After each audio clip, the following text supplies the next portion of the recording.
Wrestling fans, are you ready? For the thousands in attendance and the millions watching around the world, let's get ready to rumble! I'm back! Miss me?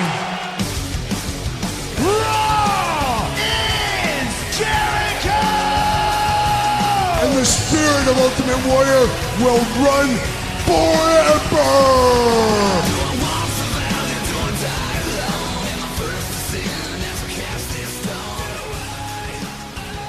Welcome back, folks, to WrestleRant Radio, the final WrestleRant Radio of 2014. It's been a huge year for the show. Really much appreciate your support. Today, we're going to be revealing the results of the 2014 WWE TNA Year in Review Awards only on NextEraWrestling.net. We're going down the polls, giving our thoughts on it, and I say we because it's going to be both me, Graham GSM Matthews, and my good friend John Napolitano at John Knapp on 17. Follow him if you aren't already. Very good friend of mine. We've had him on a year on the show before. Very excited to have him back, and we were conversing with the WWE, just shooting the WWE breeze over a couple of weeks ago, and we finally got together last night to watch that excellent edition of Monday Night Raw, which we will talk about at the start of our podcast, so you'll get to hear a little bit about that. But still, though, tonight we're going to be talking about the year of 2014 as a whole for the WWE, our thoughts on how 2015 can be better, how 2014 may have been better than 2013, and all the key moments from Daniel Bryan winning the WWE World Heavyweight Championship to announcing his return last night on Monday Night Raw to The Undertaker's streak being conquered at WrestleMania 30. So much going on in WWE in 2014 that we analyzed it all. Who was the wrestler of the year? What was the match of the year? What was the show of the year? Who was the most biggest disappointment of 2014? We're going to find that all right here, right now, only on WrestleRant Radio. Myself and at John Knapp 17 break it all down for you right here tonight in the final episode of 2014 of WrestleRant Radio. Hope you guys enjoy. Alright, so I'm sitting here with at John Knapp 17 on Twitter. John, how you doing today? I'm doing great, Graham. How are you doing? Doing good. We're sitting here on the 30th of December. It is the 30th. Only 48 hours away from 2015. And last night we witnessed the final Raw of 2014. So before we get into the Year in Review Awards and everything else going on right now, I want to get your thoughts on the final Raw of 2014. Well, I thought it was one of the better Raws all year, to be honest. I mean, we were delighted to a lot of great action last night. A lot of surprising promos took place. But aside from the lackluster closing to the show, I thought it was one of the top 3 best shows of the year. I mean, that normally would be a great superlative, but we weren't treated to that many good shows. I mean, aside from the post-WrestleMania show, the show that you and I attended in June 30th, 2014, Hartford, Connecticut. There weren't that many great shows. I definitely say that this one was up there, but yeah, no, I definitely enjoyed the show last night. And the ending that you're talking about, the Authority coming back to the WWE so soon. It's only been a month since they left Power, and they're already back in WWE. I don't have a problem with that as much as how it took place. Now, it's cool that they held Edge ransom and, John Cena brought them back and everything. But was it just me, or did it seem so long and drawn out for anyone to care? I mean, Seth Rollins was just talking on the microphone, and Cena was just standing there. And what happened to Christian? I saw Matt Hardy tweet this. Christian took a shot to the ribs with the Money in the Bank briefcase and was out for the rest of the segment. I guess he's got the rest of the 20 minutes of the show went on for. I guess he's got bad ribs, but yeah, no, the segment as a whole was not great. I mean, especially, I know I wasn't the only one waiting for Randy Orton to come out and save the day, and when he didn't, and we saw Triple H and Stephanie McMahon kiss instead, that wasn't exactly what I was looking for. Neither was I. I mean, it was more so the fact that Orton not coming back I was not too disappointed with, because we already got Bad News Barrett, Brock Lesnar was on the show already, and everything else that went on last night on Monday Night Raw. And he will be back either next week or the Rumble itself in a couple more weeks. Just the Authority. I mean, we were talking about this last night. I am personally not a fan of general managers and authority figures. The whole heel shtick has been done to death to me. But you posed an interesting theory, a booking idea, to get around bringing the Authority back. I mean, at this point, it's all null and void. But what was your idea with Paul Heyman? Oh, with Paul Heyman. I was thinking that a creative way to bring the Authority back in a good light would to get a tyrannical, dictator in there, someone we hate more than we hated the Authority. So if we had, Paul Heyman running Raw, or even like Commissioner Heyman or something, just making everyone's lives hell, maybe John Cena would be like, all right, it's time to bring him back. Then you bring just Triple H back as a babyface. All right, now everyone's excited to see Triple H. I mean, he's been heel since summer of 2013. It'd be fine to bring him back as a babyface, and have him, step up to Paul Heyman, and then if you want to go into it, the only problem would be if you wanted to do Triple H Sting, it'd be harder now that he's a babyface, but it's the only way that I saw bringing the Authority back in a positive light, and something that we could all get on board with, is if you have someone even more disgusting and more healed than the Authority in power, so then we miss the Authority and then you bring them right back in. And like you said, the Authority as a heel faction is something that we've seen time and time again. More recently than I'm talking about like the last 15 years, but the Authority was opening Raw every single week. You and I were complaining about this ad nauseum for months, and they finally left power. I'll ask you this, do you think that the Authority coming back so soon, a month after they were taken out of power, hinders the win of Dolph Ziggler in the main event of Survivor Series, and more importantly, the debut of Sting at that same event? I mean, no one's going to forget that. Survivor Series was most definitely a memorable pay-per-view. The main event itself was phenomenal, especially the return of Sting. So it's not like the return of the Authority is going to make anyone forget that. Of course, in WWE logic, once you're a week past something, you're supposed to forget it. So I guess they think that we all forgot what the hardship that Dolph Ziggler went through. The man they call Sting making his debut in St. Louis. But I don't think it exactly hinders it. But for intelligent fans like us, it's kind of like, well, why'd you do that? I mean, we all love Dolph Ziggler, we all love Sting, but it's like, what was the point? But I'm not gonna forget it. I hope people don't sometime soon forget that Dolph Ziggler really put it all on the line at Survivor Series. Great showing by him. It was great to see Sting. Now that the Authority's back in power, it doesn't take anything away from them, though. So, like you said, one of the best moments of the year, one of the best shows of the year, one of the best matches of the year of 2014. That was at the tail end of 2014. That was only a month ago. Let's talk about the year as a whole. 2014 for WWE. We'll talk about TNA a little bit. It's a little different for TNA. But WWE on the whole, your thoughts. What's one word that would sum up 2014 in your mind? Memorable. How about you? I would say historic. I would definitely say memorable, historic. In what way? Memorable in that we had so many, not consistently great booking shows, but just a lot of memorable moments. A lot of it's not necessarily something to complain about. I mean, we just had a lot of, like you're saying, history take place. Yep. A lot of things that are going to go down in the history books. I mean, I know you and I are thinking right off the bat, Undertaker's streak getting broken at WrestleMania 30 by Brock Lesnar, but you got Brock Lesnar also winning the WWE Championship at SummerSlam. You got the Authority being taken out of power at Survivor Series. So a lot of memorable moments. So Daniel Bryan, especially what he did last night on Raw, we skipped over that. I gotta say real quick, that was the most emotional I've been since watching John Cena go over Shawn Michaels at WrestleMania 23. And in that instance, I took my John Cena action figure, threw him in the garbage. I took all my John Cena magazines and burned them. So this was pretty emotional when I was watching Daniel Bryan almost retire last night. He almost had me. But I would definitely say that this year as a whole has been memorable. They should have had that close the show last night. To be, in retrospect, if they weren't going to have Orton return, they needed to close the show with something big. In a way, they did. Not in a good light, but they should have closed the show with that. I mean, if you're bringing the Authority back, you can't just do that. Oh, 10:30, here's the Authority. All right. Yeah, I guess the rest of the show would have been dragged down, after that. Cause you can't gloss over a huge misstep like that. It's true. But Daniel Bryan coming back to the ring, announcing his in-ring return for the first time in 8-9 months was also a big deal too. Well, that just confuses me because I've read no reports, unless no one has any good rumor mills. But I mean, I've read no reports that Daniel Bryan is in any shape to return anytime soon.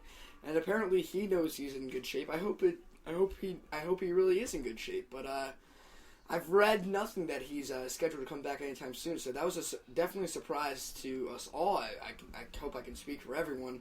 when Daniel Bryan said that he was planning on coming back for the Royal Rumble.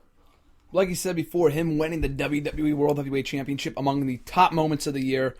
Undertaker's streak breaking, being broken by Brock Lesnar, him winning the WWE World Heavyweight title, the Shield breaking up, CM Punk leaving the company back in January, the WWE Network, new logo, everything else that went on in 2014. Like you said, a historic year.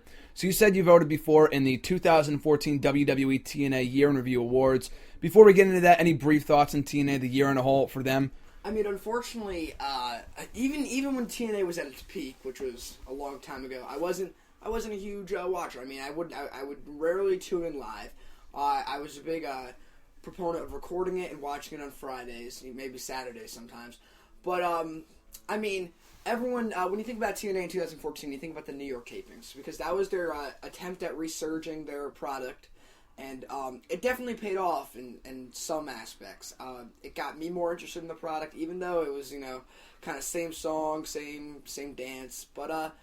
Honestly, I think that was a good step for them. It's going to be a greater step for them in 2014 for them to get on Destination America.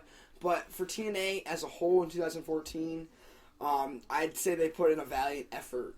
They're definitely going in the right direction. They see that they're a semi-pro wrestling organization, and they're trying to step it up. They're not complacent. They're definitely attempting to get back to where they once were.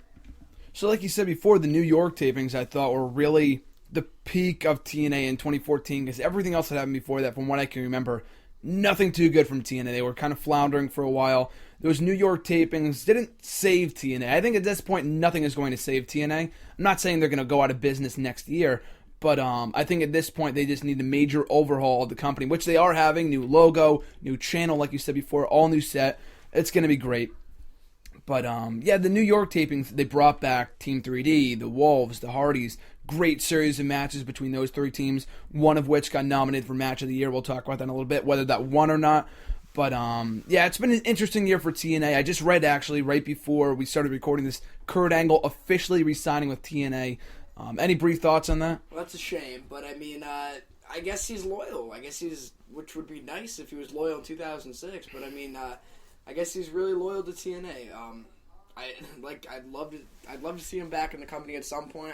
I would have rather seen him come back when he's in shape to perform, but if he comes back in 10 years for a Hall of Fame induction, that's fine with me. Absolutely. So it's going to be a big year for 2015 for Impact Wrestling, TNA, whatever you want to call it. They're going back to New York on the 7th for another set of New York tapings. They've got everything else going on, a major overhaul of the company. So here's hoping 2015 is a better year for WWE, or for TNA and WWE both. Do you think, quick question before we go into the awards here, we're kind of delaying this, but do you think 2014 was a bigger and better year for WWE than 2013? Because we've all said it was historic, but do you think it was a good year versus 2013? That is a tough question. 2013 and 2014 were very different. They focus on very different things. But if you look at what the core wrestling fan admires about a year of wrestling, the main pay-per-views, WrestleMania, SummerSlam, Royal Rumble, Survivor Series, if you just compare those, 2014 was immensely better. Just at their core four pay-per-views. WrestleMania 30 compared to WrestleMania 29, there's no competition. All right? SummerSlam 2013 and SummerSlam 2014, both very good shows, but I think that, SummerSlam 2014 might have been, a little bit better. Survivor Series 2013, you and I can attest to this, was god-awful. Yeah. And Survivor Series 2014 wasn't great, but, the main event was awesome. And then you got Royal Rumble 2014 and 2013, which, was lackluster this year. Last year they had Rock versus Punk. But, yeah, well, they brought back Batista, whether that's for better or for worse, but it was what it was, though. I'd say, as a whole, 2014 was, it was better than 2013. And, there's a lot more aspects of the year to analyze, but just having watched all 52 episodes of Raw this year, most of the episodes of SmackDown, NXT, I just think that we're on the incline right now. We're going upwards, which is good. The product isn't where I would like it to be. It's a pendulum, Graham. It's a pendulum. Sometimes it's going to be in the high swing, and then sometimes it's going to be in the low. You and I this summer were saying that the product was better than it ever was, and it was. The product in the summer was great, and then when we got into September, started declining a little bit. Started that with that Raw that I was here for, August 25th. August 25th. But I mean, I'd like to think that with the Authority coming back, we're getting into WrestleMania season, that we have a lot of good content coming up. But we just gotta wait and see. Yeah, I'm looking forward to it too. I don't know if I would call it a better year. I think I would, but like you said, I think there were more higher highs and lower lows for WWE this year. I don't think the programming was as consistently good as it was last year. Both the summers of 2013 and this year were both very good. The fall sucked this past year. Don't remember much about the road to WrestleMania except until like the very end. I thought it was good with Daniel Bryan and everything else going on. And then right after WrestleMania, we were just kind of in a lull again. But 2013, I mean, it wasn't much different. No, it wasn't. No, not much. Like you said, no. the summer was great, but the fall of 2013 was a snooze fest. I mean, I think it was even worse than this year. So I would agree. And the road to WrestleMania in 2013 was all about seeing a Rock, and no one wanted to really see that. I mean, at least you got something new. Unless you wanted to see Del Rio's swagger. Oh, true. Or if you're like me and you wanted to see Punk, Cena, Rock. Yep. Why'd they make a graphic, Graham? Why'd they make a graphic?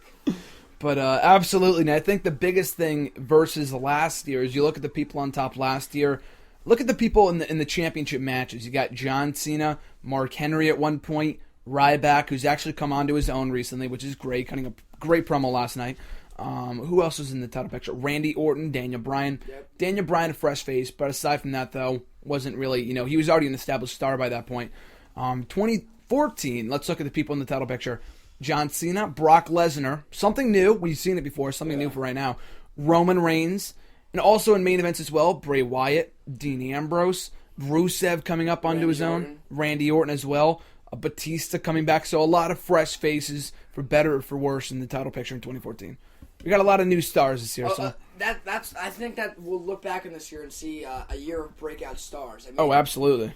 If just the Shield breaking up has created 3 monumental stars, and you got to give a lot of credit to Dean Ambrose, who I feel has not been given a lot of credit, as he's really been, other than Seth Rollins, who's really been doing well. I feel like Dean Ambrose has a huge ball to carry, and he doesn't get as much recognition. He has this huge weight. Like him and Bray Wyatt are going up and down the road, all around the nation, putting on the same match and entertaining everyone. I think that he's a lot of the reason people are tuning in, and he's not out there gloating. They're not even giving him that many wins. He's doing a lot of job in this year, but he's really getting people to tune in. So I think that he needs a little more recognition than he's due. I mean, everyone's high on Roman Reigns. People are still chanting Rollins sold out, and I mean, 7 months later, really? Like, come on. But I think that Dean Ambrose is the dark horse of the Shield breaking up, in my opinion. And also a dark horse to win the 2015 Royal Rumble. I mean, anything can happen, but ever since last night, my money's on Daniel Bryan. Daniel Bryan, Roman Reigns, Dolph Ziggler, Dean Ambrose, maybe even throw in Bray Wyatt or something. There's a lot of potential winners for the 2015 Royal Rumble. But yeah, like you said before, this year was all about building new stars, especially with NXT. I think they've done a better job than ever before of building up new talent. And here's hoping they can continue to do that in 2014 or 2015 with guys like Sami Zayn, Adrian Neville, whoever else, Hideo Itami, Finn Balor, Kevin Owens, who we're a big fan of. So I look forward to that. But now kicking it off, 2014 WWE TNA Year in Review Awards, only on nextairawrestling.net. Kicking it off, Feud of the Year here. Oh, don't look. I'm going to review the results. I'm going to review the results. I'm just checking it out. So here are the candidates for Feud of the Year. These are also including TNA, of course, like I said before. Bobby Roode versus Lashley. Great feud. Bully Ray versus Dixie Carter. All right. Daniel Bryan versus The Authority. Yes, please. Dean Ambrose versus Seth Rollins. AJ Lee versus Paige. And The Shield versus Evolution. Okay. So what do you think won? Who do you want to win? Who did you vote for? Can I just say that I voted at least 100 times? So I don't know if I really swayed the outcome, but I'm confident that I voted for Daniel Bryan versus The Authority for Feud of the Year. Did you think that was the Feud of the Year? Because I did. I mean, that was when I was most immersed. I really got behind Daniel Bryan. I mean, in 2013 when Daniel Bryan was doing the Team Hell No thing, I thought it was funny. I wasn't a huge Daniel Bryan guy though, but when I saw him do his work against The Authority earlier this year, that was when I really got behind him. So I thought that was definitely the most moving Feud of the Year. That's what got me the most immersed in the product. I think that was also the award that this category last year, I think, was won by also Daniel Bryan versus The Authority, because they had that feud in the final half.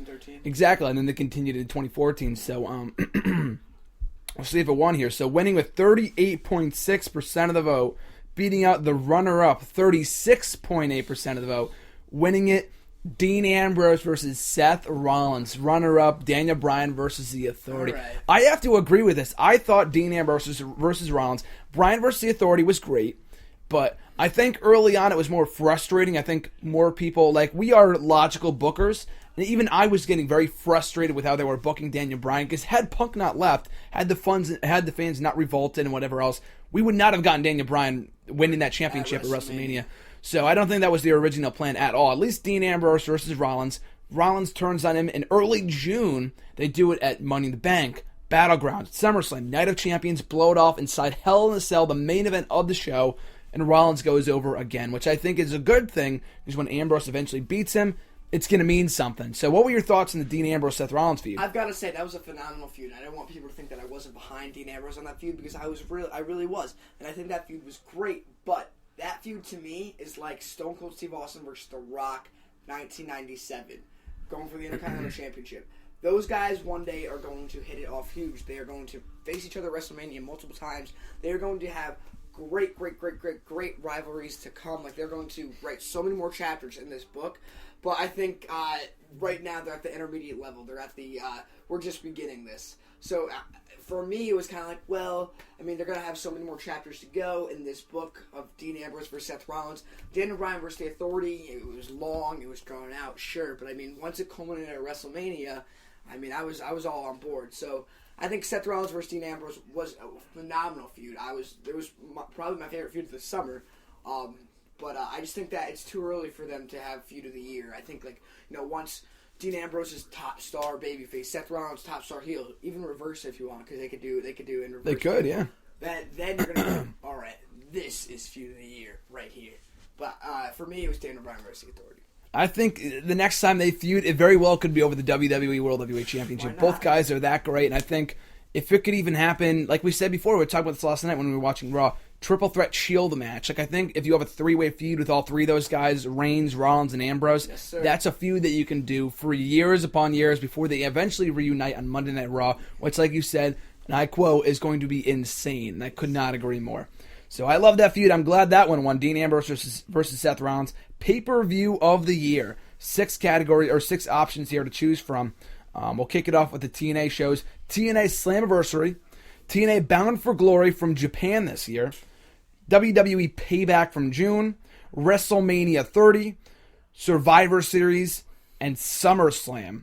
So, who did you want to win? Who do you think won? I mean, there were two horses for this race that were neck and neck for me, and that was SummerSlam and WrestleMania. They were both phenomenal wrestling shows, but when you look at the completer package, the best wrestling show, you have to give it to WrestleMania 30. That was the best pay-per-view of the year. There were great moments and great matches, and that makes for a good pay-per-view. I think SummerSlam on the whole I thought was better on the whole, because at least at WrestleMania we didn't get, we got Cena going over like, oh, this sucks, and that match wasn't even that good. The streak ending, so there was a little bit of a lull, but like you said, it was historic. Like the entire year as a whole, that was 2014 in a nutshell was WrestleMania 30. SummerSlam I thought was better on the whole, but as memorable as it was, like with Lesnar winning the championship, I thought when you look back on 2014, you will remember WrestleMania 30 more so than SummerSlam. You know what I mean? That usually goes for every single year. Yeah, usually, yeah. But I like we talked about when this first happened, I think it was like the beginning of one chapter with stars emerging in the Shield. Daniel Bryan, even though I got injured afterwards, whatever. Who else went over on that show? Not Brock Lesnar, but the Undertaker streak. Ending on that show. Cesaro winning that 30-man Andre the Giant Memorial Battle Royal. So a lot of stars emerging victorious on that show. So what do you think won this one? WrestleMania 30? I would say that WrestleMania 30 was the best pay-per-view of 2014. 2014 had a lot of great pay-per-views. WrestleMania, SummerSlam, Survivor Series. It's a shame Royal Rumble didn't deliver, because that could have been like the best 4 pay-per-views in years. You know what I mean? But winning the poll with 62.5% of the vote, WrestleMania 30, and I could not agree more. Coming up in number 2, SummerSlam with 17.9, so a wide margin between the two options. So WrestleMania taking the cake. And like I said before, WrestleMania 30, great show. Do you think it was the best WrestleMania in years, and since when? I mean, I am a huge fan for WrestleMania 28. I think that is one of the most underrated WrestleManias in a long time. I thought that WrestleMania 30 sure was, not even more memorable. Everyone just looks at the streak and they stamp it on WrestleMania 30 and they'll just push it down the assembly line like, oh, that's when Undertaker lost. All right. So of course, that's you're gonna stamp that on WrestleMania 30, and it's gonna have that connotation forever. But if you look at WrestleMania 28, there were a lot of big moments on that pay-per-view. That WrestleMania gets me so excited because that was like at the height of my fandom as a wrestling fan, just watching Cena Rock, which is, in my opinion, the most underrated WrestleMania main event of all time. Everyone. I can attest to that. Yeah, I can agree. Everyone just hates that match so much, but if you watch it back and just with the memories of the full year build, that match isn't even that bad. Especially if you go to MetLife Stadium 2013 and watch that piece of garbage match. WrestleMania 28 looks like a pretty damn good show. Way better match. Especially when you got Punk versus Jericho, Undertaker versus Triple H. Phenomenal match. Orton versus Kane, that was alright. Just opening the night, Daniel Bryan versus Sheamus, memorable moment when Daniel Bryan lost in 18 seconds. And then they had a great match at Extreme Rules. So, I'd say WrestleMania 28, for me, has been my favorite WrestleMania in years. Probably since WrestleMania 19. So, WrestleMania 30 had its moments, but it's just forever going to be stamped as Undertaker lost that night down the assembly line. So, as a complete WrestleMania show, my favorite WrestleMania 28. I'd have to go with my favorite WrestleMania 28 too. I'd probably say that WrestleMania 30 was better because I think, I don't know, maybe I would call it more memorable or more historic anyway. Because we got Cena and Rock, of course, the new World Heavyweight Champion. WrestleMania 30, you got the opening show with. You're opening the show with Hulk Hogan, Stone Cold, and The Rock. Best opening segment in WrestleMania history, hands down. So you have that. Cesaro. If we're taking in Aftermath, then maybe not. Like with Cesaro, didn't go anywhere. Bray Wyatt lost, was never the same after WrestleMania, in my opinion. But in the streak ending, people say it was it shouldn't have happened, especially with everything going on with Lesnar right now. Whatever. But I think WrestleMania 30 will go down as one of the best manias of all time, in my opinion, or more historic anyway. But I do have to agree with you. My favorite mania of all time would have to be WrestleMania 28. The three main events on that show all delivered: WWE title match, the Hell in a Cell match between Taker and Triple H, and Rock and Cena. I agree with Cena and Rock being an underrated matchup. I think that does not get the credit it deserves, especially after the year-long build-up. But we got our next award here, the Show of the Year. Not talking about pay-per-view, the show. Awesome. So, of course, the categories here include Monday Night Raw, Friday Night SmackDown, WWE Main Event, TNA Impact Wrestling, WWE Superstars, and WWE NXT, of course. So I can't believe I almost forgot that. I know what I voted for, and I know what you probably want to win. And 100% my vote was WWE NXT. I just think, far and beyond. They are doing everything right at Full Sail University. They are doing everything that a wrestling show requires. It is an hour long. They put on great matches. And it's not, they don't overdo it, and that's what's great about it. And the best part is they keep it simplistic, all right. And then when they get to NXT Takeover, they go all out, they go balls to the wall, and it's amazing every single time. All right, they don't put Grumpy Cat in the middle of the ring. So NXT is like. Especially when you look at where it began, or what it began as. 5 years ago. What it began as, and then what it is now. And it's crazy to see its evolution and how far it's come as a show. Our evolution. Exactly. It's amazing to me. And it's on the rise. Because in my opinion, I was talking to my cousin about this. And I was saying, there's no reason NXT can't become the next WCW. He's like, what are you talking about? It's the same company. I'm like, yeah, but they're giving it more competition than TNA ever will. They have their own following on the net. People who watch NXT, or people who watch Raw don't watch NXT. You get the casual viewer who might not even own the WWE Network. You're giving them an alternative of great wrestling. Why would the wrestling fans not gravitate towards this alternative, which is great. So there's no reason why NXT can't be huge competition to Monday Night Raw. Huge. I think it absolutely is already. You had the R Evolution special and then the TLC pay-per-view a couple days later. There was no comparison. There was R Evolution all the way. So like you said, I like the simple booking. You can't really blame the 3 hour versus 1 hour. It's not WWE's fault. They get money off that third hour. So I mean, as much as I would love to see them go back to 2 hours, we were talking about that last night. It would be an upgrade if they went back to 2. Like, that'd be the live special for Raw.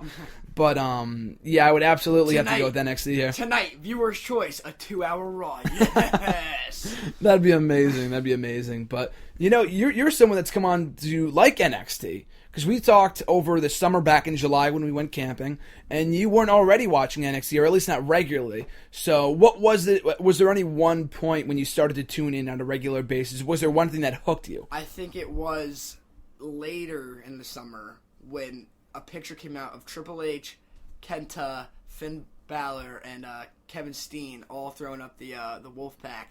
I was thinking, wow, they're really creating a group of guys down here that are going to literally take over in the future. They're going to be the future of the WWE. Like, they have this young crop of guys that will be headlining WrestleManias years to come. So that just got me on board, just seeing that picture. I mean, I've been watching ever since. I mean, the takeover specials are unlike anything. I'm sure if you put the takeover special as one, if you consider it a pay-per-view, if you put that up against WrestleMania, I should have in retrospect. WrestleMania 30 SummerSlam, it would probably win. Oh, it absolutely would. Because it was the better wrestling show. It was SummerSlam and WrestleMania. I mean, just looking at the facts. I remember you just compared R Evolution and TLC. Watch R Evolution. You have a phenomenal women's championship match that goes on second to last and steals the freaking show. Like, just a crazy good match between Sasha Banks and Charlotte. Then you go to TLC, and you have, I don't even remember who faced AJ Lee and Nikki Bella. Yes, yeah. And I love them both, but it's just not even close. And it's scary that these developmental divas are taking better bumps and doing better things in the ring than Nikki Bella and AJ Lee. Well, I think half of it has to do with the booking of these matches as well for the divas. Because I don't want to go and say, because in some cases it is true, especially with Eva Marie, and then you got Sasha and Charlotte on NXT. It should be the other way around if you think about it.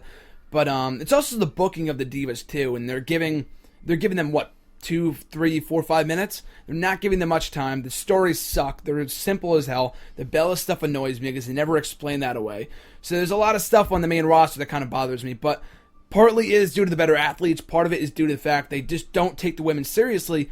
And I do think that down in NXT, they treat them like it's a main event. Like you said, they went on second to last. It was one of the biggest main events on that show next to the NXT title match. So I thought that was a great show. Did not put this on the list, of course. Oh, of course, 73.7% voted NXT. I don't know if I didn't even say that. Yeah, so NXT won it. 73.7%. Up next, Monday Night Raw with 14%. Oh my goodness. Yeah, wide margin. I think that was the biggest. Oh no, that was not the biggest margin. We'll get to that in a minute. Yeah, we'll get to that in a second.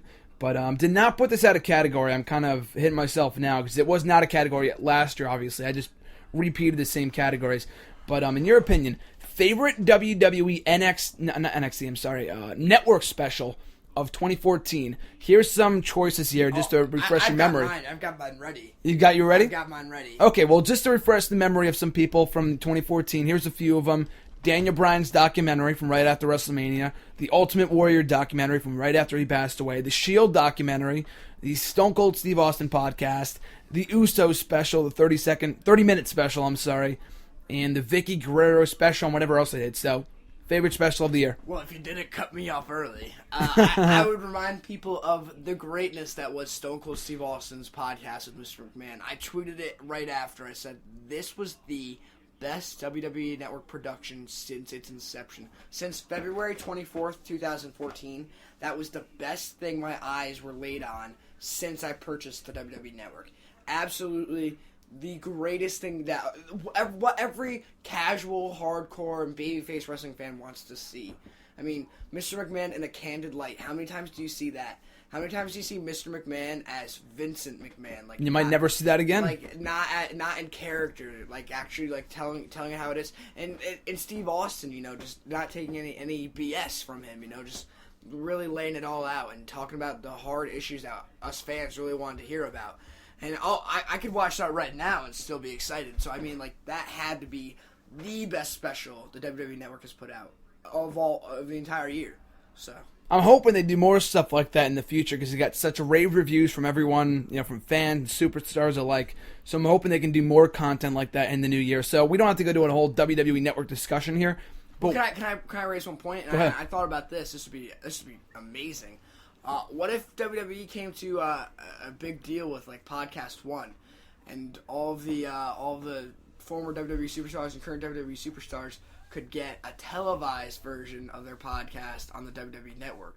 I mean, similar to what Stone Cold was doing, but except have on the WWE Network a televised version of Jericho sitting down with Ryback, just so we can see, because a lot of people are interested in just watching and seeing what they're saying. And I mean, the facial expressions say it all. And that's a great way to just get content on the WWE Network. I mean, I'm sure there would have to be a lot of legality issues as far as Podcast One and WWE Network. But I mean, well, they allowed them to do it last time with the Stone Cold thing because they put the Vince McMahon podcast on Podcast One after it aired. Exactly. So I think that it would be very interesting to see a lot of that continue on the WWE Network. Yeah, so I'm hoping that we get more stuff like that in 2015. It's been a big year, for better or for worse, with the WWE Network. And I'm sure you as well, are not among the people that would call it a failure. Despite the fact they did not get the amount of subscribers they were hoping for, it's already the end of the year. They did not come close to reaching 1 million. Not in total, but I mean as like a current subscriber number. Will they reach that by next year, in your opinion? I mean, if they finally get it out to the fans that want to see it, primarily the UK fans, whenever they get that out, I'm sure that the subscriber count will go up. I feel that they probably feel that they've been cheated. I mean, it's been almost a full year and they have no network. So, I mean, that might deter fans from wanting to buy it, but knowing the rabid fans of the United Kingdom, I'm sure once they can get their hands on the WWE Network, they will. And that will highly increase the subscriber count. And I'm looking forward to it because the WWE Network this year has been great. We've got NXT, all these other wrestling shows, the specials themselves, Countdown. What were we watching last night? Rivalries. What else? WrestleMania Rewind we were watching last night, the CM Punk one. So a lot of great stuff on the network. Big fan of it. Looking forward to what they bring in 2015. Up next, Shocker of the Year. A lot of categories here. Once again, WWE TNA MVP debuting in TNA as the Investor back in January. Bully Ray putting Dixie Carter through a table on an episode of Impact back in August. The Shield breaking up. Brock Lesnar ending the Undertaker's undefeated streak at WrestleMania. Sting debuting at WWE at Survivor Series. And Paige winning the Divas Championship upon her debut. So what did you vote for? What do you think won? I voted for, as everyone else did, I can only see this as being 100-0 gap right here, but I voted for Brock Lesnar defeating The Undertaker at WrestleMania 30, because that has been like if you could put a headline in 2014, that would be it. Undertaker lost to Brock Lesnar at WrestleMania. So I mean, there's really nothing else I comparison. I mean, Sting, I would imagine Sting is in second, as that was an extremely shocking moment. It's just unfortunate that it had to happen the same year as Brock Lesnar defeated The Undertaker at WrestleMania. There's nothing comparing to that at all. Winning the poll with 81% of the vote. Brock Lesnar ending the Undertaker streak at WrestleMania. Coming up in number 2, The Shield breaking up with 8.6% of the vote. Number 3, Sting debuting at Survivor Series with 3.4%. So, going to agree more. There's really nothing else to be said. I mean, we were all in shock, and no one thought it was going to happen, except for you. I toyed with the idea, but at the end of the day, I thought The Undertaker was coming out on top. I mean, I'm sure a lot of people said, like, oh, what if Lesnar does win? But I mean, at the end that every year. At the end of the day, I didn't see it coming. I was like everyone else who stood up and my jaw was on the floor when Lesnar got the 3 count. Every year we always tease the possibility, wrestling fans in general, of of the Undertaker's streak being broken. We never think it's going to happen. It's one of those things you never ever think it's going to happen. But when it finally did, shocking moment. Never thought it was going to. I never foresee I never foresaw the streak being broken. What about you? I started wrapping my mind around it when I saw Lesnar hoist Taker up for a third F5. If you go back to Taker's past, 5 WrestleManias, going back to WrestleMania 25, he's kind of been wrestling the same match every year, and you can catch on if you look at it. He does a lot of. You can tell he's calling the shots in the ring because he does a lot of the same spots in every match. Albeit he's worked with Shawn Michaels and Undertaker like 4 of the last 5 years. But he does a lot of the same, like, 2 pedigrees, 2 tombstones, and then a choke slam will win it. Or, just a lot of there's a lot of math in Undertaker's matches that he's calling. And I knew when Brock got was going for his third F5, I'm like, Undertaker doesn't usually get hit with a third finishing move. Like, what's going to happen? And as soon as Brock hooked the leg, I was like, oh my god, like, what just happened?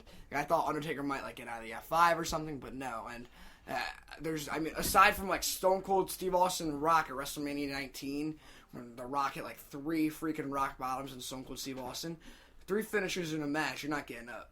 So I think that that was when I started realizing it was over. It's over. The streak is over. Michael Cole. Classic 2015 or 2014 Michael Cole line of the year. So, yeah, there's really no debate on that one. Shocking moment of the year. Do you think Undertaker will be back next year at WrestleMania? Maybe we can get into another podcast when we talk about WrestleMania 31. Actually, don't even answer that. We'll talk about that if we ever talk about that. Awesome. Future podcast. We'll keep the fans waiting in suspense. So, Brock Lesnar ending the Undertaker's undefeated streak at WrestleMania wins that poll. Up next, Women's Wrestler of the Year. So, of course, once again, nominees from both WWE and TNA. Here we go. We got Gail Kim from TNA, Havoc from TNA, Brie Bella, AJ Lee, Nikki Bella, and Paige. Who do you think won it? Who did you want to win? I would say that the Female Wrestler of the Year is also the breakout Female Wrestler of the Year, and I have to go with Paige. And also, by the way, I apologize for not including anyone from NXT. This was only solely main roster stuff, so that's why I didn't include Charlotte or Emma or, Paige was already in the main roster, so go ahead. I would say that Paige is both the Female Wrestler of the Year and the Female Breakout Wrestler of the Year, and that she literally just burst on the scene, and she's very quiet right now, but her and AJ Lee dominated the Divas division this summer. I mean, it was all about Paige and AJ Lee, and I would say that it was probably the year of Paige as far as Divas go. I don't know about your thoughts. I'd like to hear what you have to say. No, yeah, I agree. I think Paige, youngest Divas champion ever, winning the title on her first night in WWE, the night after WrestleMania, do a great response, would lose that championship, turn heel, win it back again on her 22nd birthday at SummerSlam, which we watched here on the show, or at your place, and then having that feud with AJ Lee. So no other Diva comes close, in my opinion.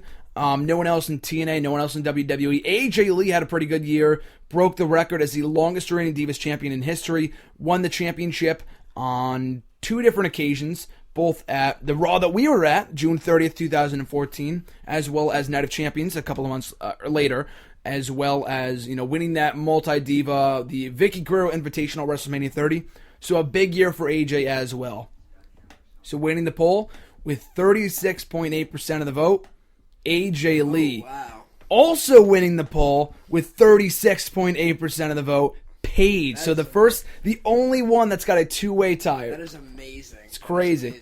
So a case can be made for both women in terms of being the Women's Wrestler of the Year. So I was pretty surprised that was pretty evenly split between AJ and Paige. So I think AJ won it last year. I mean, there was really no debate because she won the title at Payback and she reigned as champion for the rest of the year. So she wins it again along with Paige. So hopefully they can, what do you think in your opinion they need to do to improve the perception of the Divas division in the eyes of the fans? I think they just need more consistent writing and booking. I mean, the fact that, they just have these unannounced Divas matches. Like, I have no reason to care when Natalya and Nikki Bella are in the ring. I mean, albeit I do not watch Total Divas live on the E Network, but I shouldn't have to get involved in the match. I mean, having never seen Charlotte and Sasha Banks wrestle, I was completely immersed in their match. I couldn't take my eyes off of the screen. And so then when I watched Nikki Bella and Natalya go for 2 minutes and 30 seconds, I don't really like. You didn't give me a chance to even care. Not to mention they're not doing that much physicality. I mean, their spots aren't that advanced. I'm not asking for a pay-per-view caliber match every night on Raw, but I mean, if you're coming out here to really catch my eye, a lot more should be done than what outfit you're wearing, especially on a wrestling show. So. Exactly. Look no further than. Actually, last week on NXT, they had a rematch between Charlotte and Sasha Banks on the Christmas episode of NXT. Great match, almost as great as our Evolution matchup that you were talking about before. Fast forward 3 or 4 days to Monday Night Raw. Natalya versus Nikki Bella on Monday Night Raw. Match goes all of a minute. I think it was last night. So, like I said, it's not even really the athletes because you got Natalya, you got AJ, you've got Paige. And then there's also some other good athletes in Naomi and Emma and some other ones in the roster. They just don't book them. They don't give them enough time. They don't give them enough stories to get into. Charlotte and Sasha and all the rest of the women on NXT, they give them a story. They give them time. They give people a reason to care. So I think that's what they need to do more of with the women in 2015. Do I see it happening? Absolutely not. They've been marginalizing the divas for God knows how long. Since Trish and Lita retired, they pretty much just gave up on the women. Or since Mickey left too, I guess I should say. But, yeah, I would definitely have to go with AJ and Paige, both winning that poll, 2-way tie, so pretty impressive there. We'll speed through a few of the next ones. Tag Team of the Year. We've got from TNA and WWE both, of course. 3 from TNA, 3 from WWE. First from TNA, the Hardys, Team 3D, and the Wolves. Now from WWE, the Usos, Golden Stardust, and Luke Harper and Eric Rowan. So who do you think won it? I would have to go with in my opinion, the best tag team we've seen in a long time, the Usos. I think that they were not only the best tag team of 2014, but they've really come into their own.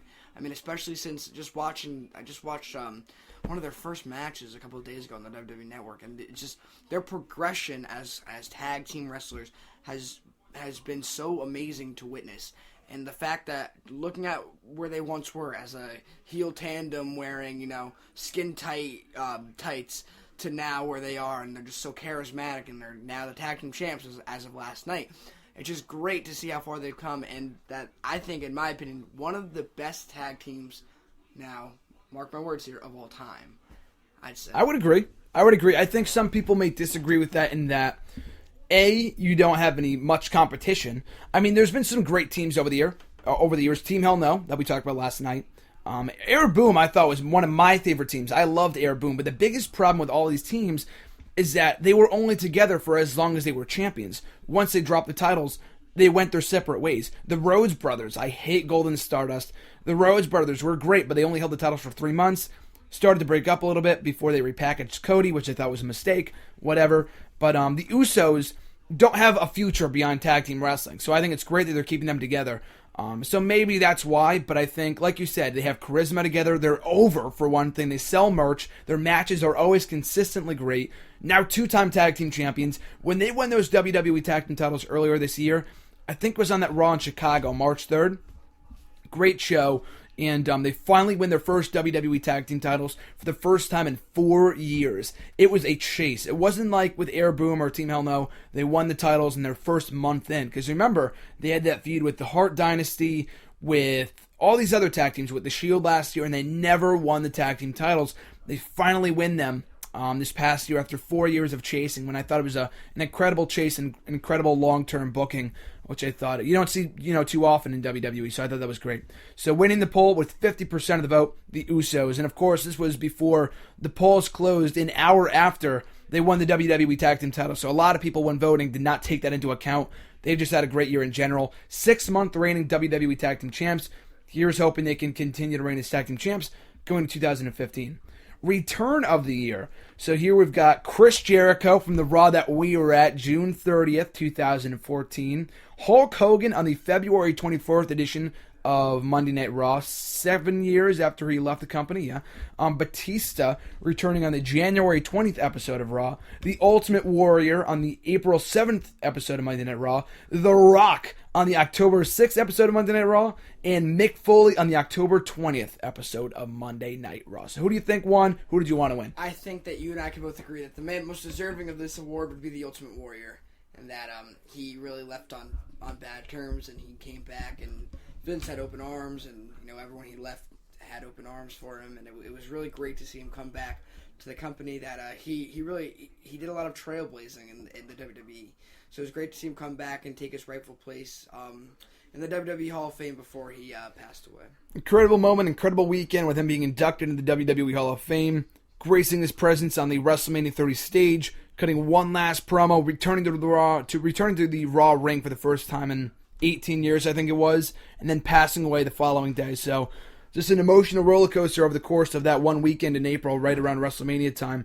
But winning the vote with 40.4% of the vote went to the Ultimate Warrior, the runner-up, The Rock, on the October 6th episode of Raw, which you were not in attendance for. But did you like that return, though? Oh, my gosh. I've talked about this time and time again. I wish I was in attendance because it was at the Barclays Center, and I was in Long Island at the time. And I really wish I was there. But that return was phenomenal. It was great. I don't know that I would consider it second out of the list that you gave me, but... that's what the fans voted, 26.3. That's what I'm saying. Yeah. I don't know that I would consider it second, but it was a phenomenal return to say the least. I think The Rock I thought was awesome, and I mean we're just being biased here, but the Jericho return, Awesome. it was amazing. We had no idea it was coming. There were some reports online of it, but we didn't hear about it.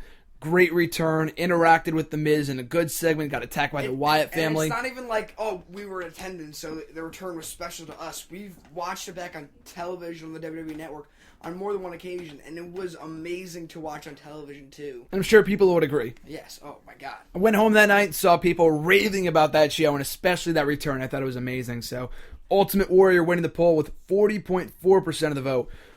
This is going to be a controversial, interesting one. So, biggest disappointment of the year from WWE and TNA both: Austin Aries, Magnus, Bray Wyatt, Bo Dallas, Cesaro, and Damian Sandow before he became Damian Mizdow. Who do you think won? Who did you want to win? I would have to say that the biggest disappointment in 2014 would be my boy Cesaro, in that at the beginning of the year he looked red hot. He looked white hot. He looked there's literally no conceivable way that he could be false started. Like he could be just not brought to the top correctly. Like everything was on his side. He had all the momentum in the world, and look where he is now.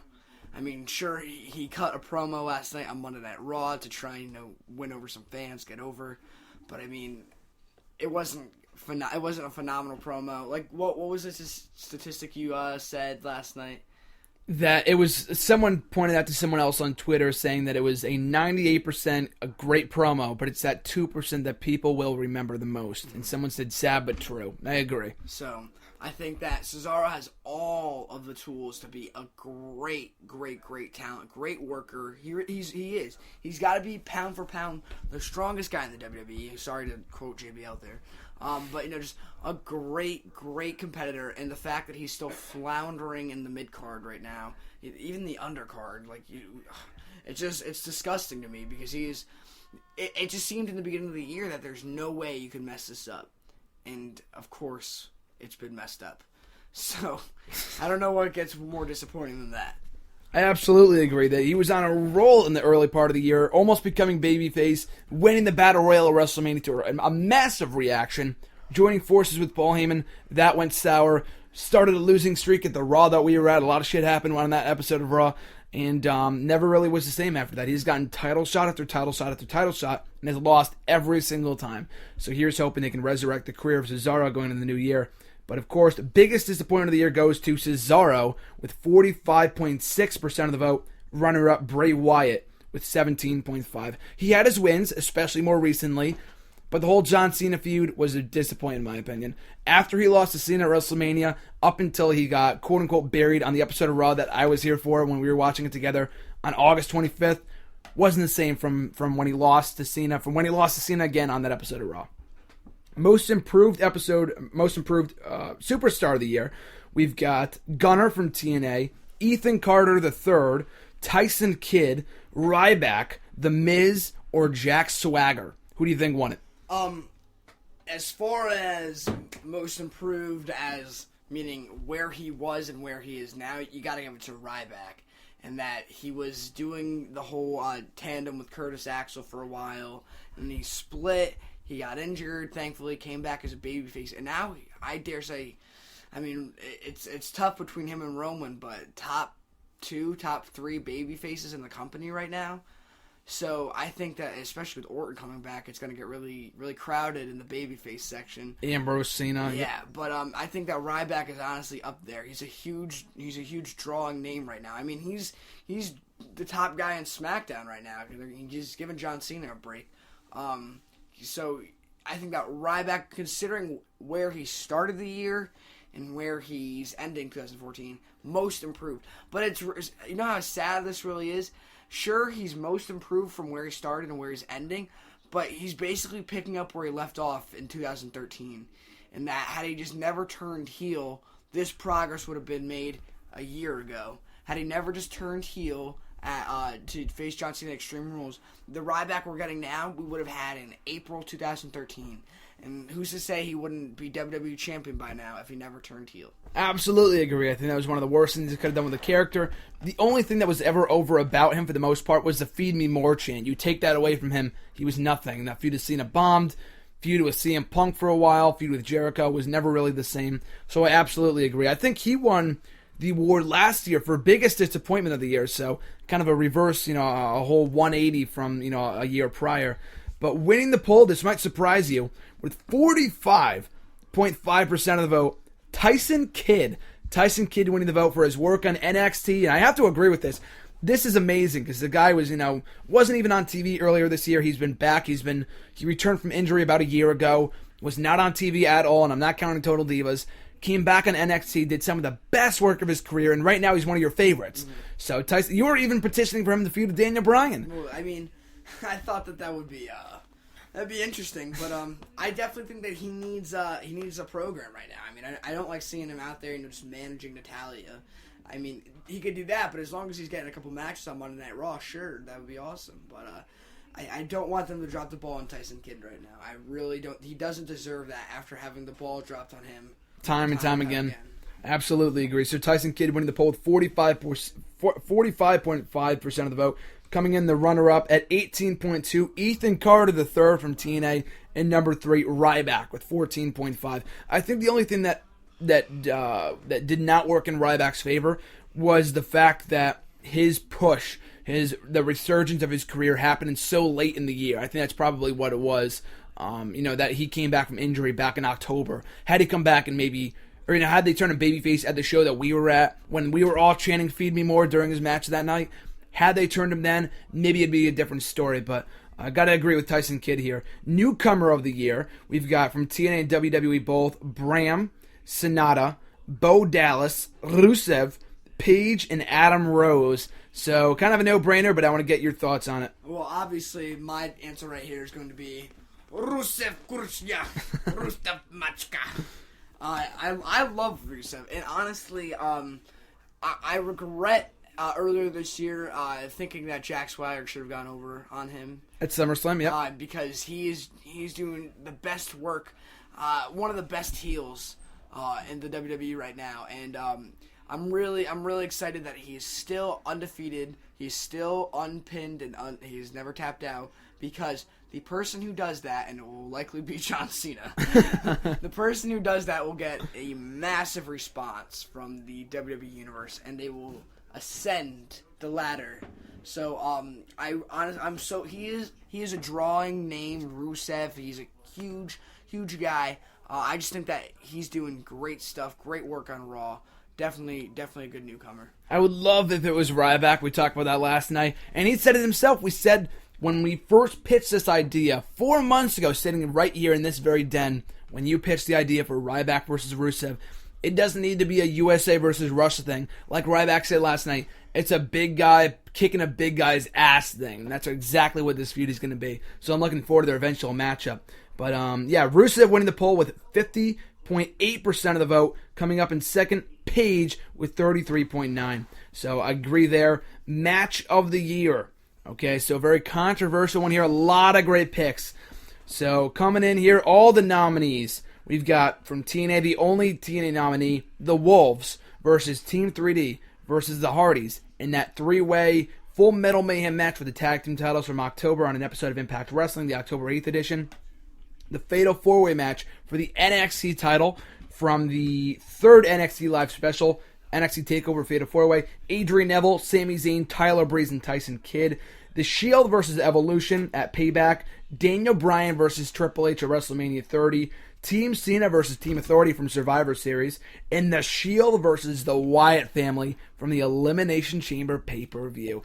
A lot of great nominees here. What do you think won? Honestly, in my opinion, I think that the greatest match of 2014 is not on your list. It's not. I was going to put my favorite match of 2014, before we go any further with this, was Adrian Neville versus Sami Zayn, in my opinion. And I couldn't have included that because I started this in early December, so it was, we put that in. The match happened after it, so I would have put that in there. That should have won. But anyway, your thoughts? In my opinion, as far as spots, grandeur, passion, emotion, provocativeness, I think that the full package match of 2014 was Daniel Bryan versus Randy Orton versus Batista, WrestleMania 30. Daniel Bryan hoisting the straps up, chanting yes on top of Michael Cole's announce table with the pyrotechnics going off in the set right behind him. Nothing better than that ending. I'm surprised, I am flabbergasted that you do not have them on that match on your list. And honestly, I'm pretty sure I voted for Daniel Bryan versus Triple H because that was also a great match from that same night. But I would say that as far as the options that you've given, the winner will be Team Cena versus Team Authority. I think a lot of people will follow suit with the Slammies, and that it was a phenomenal match, probably one of the best pay-per-view main events all year. So I think that match will win. However, I believe fully that Daniel Bryan, Batista, and Randy Orton should be on this list, and they should be winners. WWE.com also voted Team Cena versus Team Authority as the best match of the year. Don't necessarily agree, but that's what they voted. Like I said before, my favorite match, I thought the best match of the year was Neville versus Zayn from Our Evolution. Full package, perfect. The only reason why I didn't put that triple threat match, because I was debating this, whether it was, I'm not going to put both matches on here, Daniel Bryan versus Triple H and then the triple threat. I should have put the triple threat because they had the moment of Daniel Bryan winning the gold. I thought Triple H and Bryan was also equally awesome, so I should have put that over in retrospect. So you voted for Daniel Bryan versus Triple H? I'm pretty sure I did, yes. And voted, or you thought Team Cena versus Team Cena is going to... Yeah. You thought that match is going to win the poll? Okay, so winning the poll here, like I said before, my favorite match was not on here, so I'm not going to even vote. I didn't vote. So winning the poll with a really, really close one, okay? First one had 26.3% of the vote. Runner-up had 24.6%, okay? So winning the poll, 26.3% of the vote. Daniel Bryan versus Triple H at WrestleMania 30. So not wrong on Team Cena versus Team Authority, but your favorite won that one. There you go. Runner-up, that got the 24.6% of the vote. The Shield versus the Wyatt family at Elimination Chamber. Surreal matchup. So I'm glad that one got number 2. Number 3, 19.3% of the vote. The Wolves versus the Hardys versus Team 3D from Impact Wrestling. Surprising. 15.8% of the vote. And number 4, Adrian Neville versus Sami Zayn versus Tyler Breeze versus Tyson Kidd from NXT TakeOver Fatal 4-Way. And then tied both at 7%. Shield versus Evolution, Team Authority versus Team Cena. Wow. So very surprising poll votes there. So Bryan versus Triple H winning it with 26.3. Awesome. Any final thoughts on the match?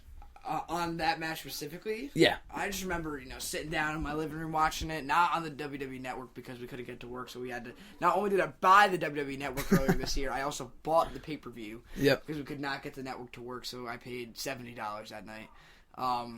But I just remember sitting in my living room just being immersed at the entrance of Triple H and just, seeing Daniel Bryan come down to the biggest yes chance, the most massive yes chance ever. Just, it was a great 29-minute match, and I enjoyed every second of it. So there's nothing wrong with that match winning. I'm very happy that it did. And finally, the 2014 Wrestler of the Year, okay?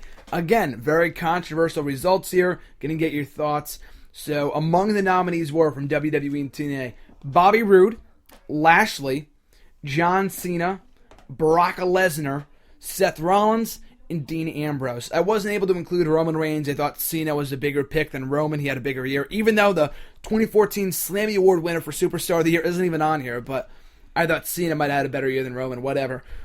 So your thoughts, who did you want to win? Who do you think won the 2014 Wrestler of the Year? All right, so this is a very controversial topic as I need clarification. So we're talking Wrestler of the Year. So does it matter that they, let's say, just hypothetically beat The Undertaker's WrestleMania streak? Or does it matter that week in and week out they're doing these crazy spots and they're called the Lunatic Fringe and they're like, the standard bearer of the WWE? What's better? Wrestling every single week and just putting on great shows, or winning the WWE Championship, defending the WWE Championship, and also beating The Undertaker? What would be a better wrestler's, resume? Biggest accolade of the year would have to go to Brock Lesnar. But I'm talking about, like, it's different. I didn't really clarify, obviously, when people were voting. But the Wrestler of the Year, like, consistently here. If we're talking about, like, big moments, then I would have put Daniel Bryan on here, too. But I didn't put Daniel Bryan because he had that one big moment at WrestleMania and had to leave. So that's why I didn't put him on here. But Brock Lesnar's had a hell of a year. Ambrose, Rollins, even John Cena, and the two guys from TNA, Rude and Lashley. So who do you think won? I would say, because I don't think that Brock Lesnar, it's like in baseball, all right? If you want to be considered as the best hitter in the MLB or the National League or the American League, you have to have a certain number of at-bats to have to be considered in the top 10, top 20 batting averages, all right? If you don't have the certain number of at-bats and you have like a 600 batting average, it doesn't matter because you haven't had the certain number of at-bats. So Brock Lesnar hasn't had enough at-bats in the WWE. So even though he's batting 1,000, he might as well have he's gone to the plate 3 times. So it's not compared to Seth Rollins, who's batting 500 and he's been to the plate 50 times. So I think that Wrestler of the Year is Seth Rollins. You think so? No, I absolutely agree. I think even though so-and-so has won all their matches in 2014, if you win 4 matches of the year, it's really not all that impressive. So I absolutely agree. But let's see if the people agreed.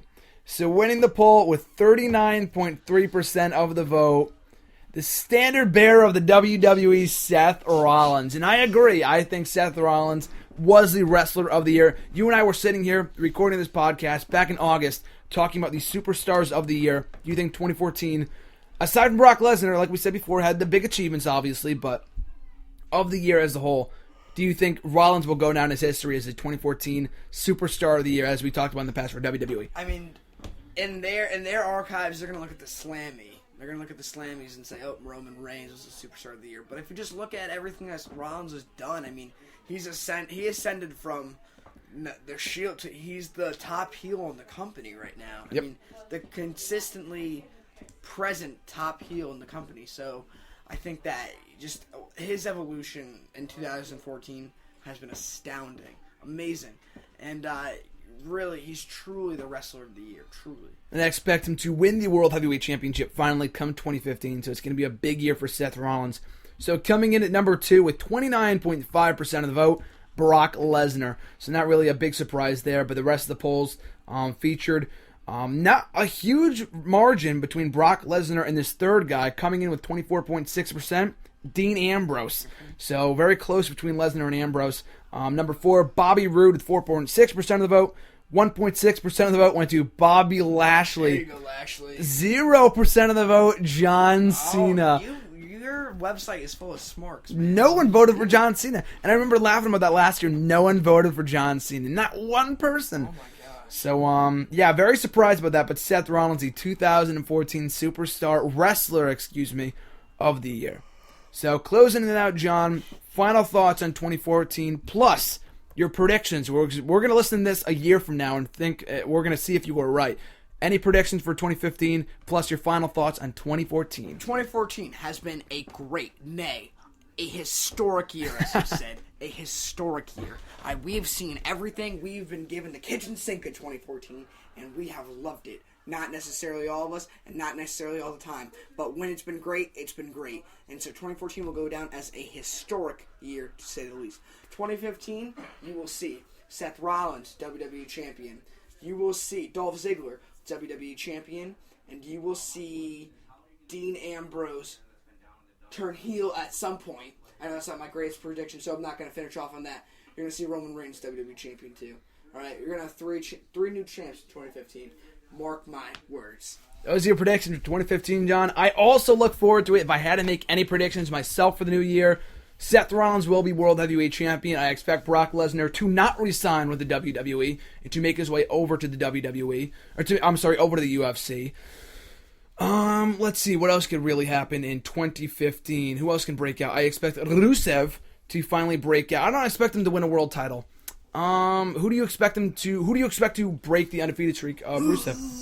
The big guy. The big guy. Ryback. I expect Ryback to... it's hard to say that he's going to do well. That's not really a bold prediction. I'm trying to think of like something big. I expect Sting to wrestle a match at WrestleMania. Again, not really a bold prediction. I expect Daniel Bryan. He's already going to be back. We already know that for sure. So I really don't have a lot of great predictions. You already just kind of said it yourself. Dolph Ziggler, Seth Rollins, Dean Ambrose heel turn, and Roman Reigns. 3 new world champions in the year of 2015. So I look forward to 2015. It's going to be a huge year for WWE. Already excited for it. 48 hours away from the future. That being said, John, thanks for joining me. Thank you, Grant. You're you welcome. for having me. You're welcome. Always As always a pleasure. No better way to close out the year. But before we let you go, though, of course, the shameless plugs. Shameless. Shoot away. Plugs. All right, you guys can follow me on Twitter at JohnNap17. That's JohnNap 17. As always, you can check out my John Jordan columns at GramsNextDayWrestling.com. I'm sorry that I haven't been posting as frequently as usual or as frequently as I'd like. However, not only did I just get off of my finals from school, it is now Christmas break. So I'm enjoying myself. I've been a good boy this year. I wasn't on the naughty list, so I am enjoying myself. I will get back to writing as soon as possible. Thank you guys for reading and keeping up. And as I just said, follow me at JohnNap17 on Twitter. Sounds good, John. Thanks again. We'll see you in 2015. Thank you, Gray. Thanks once again to John for joining me for the final episode of WrestleRant Radio of 2014. Always great catching up with him. We were able to record the podcast this morning, watch a little WWE Network, watch an amazing episode of Raw, the final one of 2014. We were also able to play some SmackDown vs. Raw 2007 General Manager Mode. Anyone that knows me well knows that I love that game. John and I started that revolution back 2, 3, 4 years ago, and we've been playing ever since. We got to play it for the first time in nearly 18 months. Last night we were up until 4 a.m. playing that game. Such a blast, and I was very, very glad that he was able to invite me over last night, be able to catch up on the WWE breeze, shoot the WWE breeze, record the podcast, and talk about the year as a whole for WWE, TNA, and the entire world of wrestling in 2014. So that being said, folks, thank you for joining me on the final episode of 2014. Like I said at the start of the show, it's been a big year for WrestleRant Radio. Got a lot of awesome guests, and here's hoping we can continue to score a lot of success here on the show going into the new year of 2015. A lot of cool guests lined up for the month of January. We're going to be having a Royal Rumble recap show with RJ and I. We recorded it a couple of weeks ago. We're going to be talking about the 2006 Royal Rumble matchup live commentary. First time ever on WrestleRant Radio. It's going to be huge. Check it out. That's coming up soon. Next week, on the first ever episode of WrestleRant Radio in 2015, we're breaking down the first episode of Monday Night Raw in the new year. May or may not be airing an interview that I have in the can. Probably going to be doing it next week. Stay tuned for more on that on my Twitter, at WrestleRant, Facebook, Graham Giason Matthews, and make sure to stay tuned every single Tuesday for new episodes of WrestleRant Radio, only on NextEraWrestling.net. That being said, folks, thanks again for joining me for a great 2014. Have a very happy new year, and I'll catch you guys in 2015.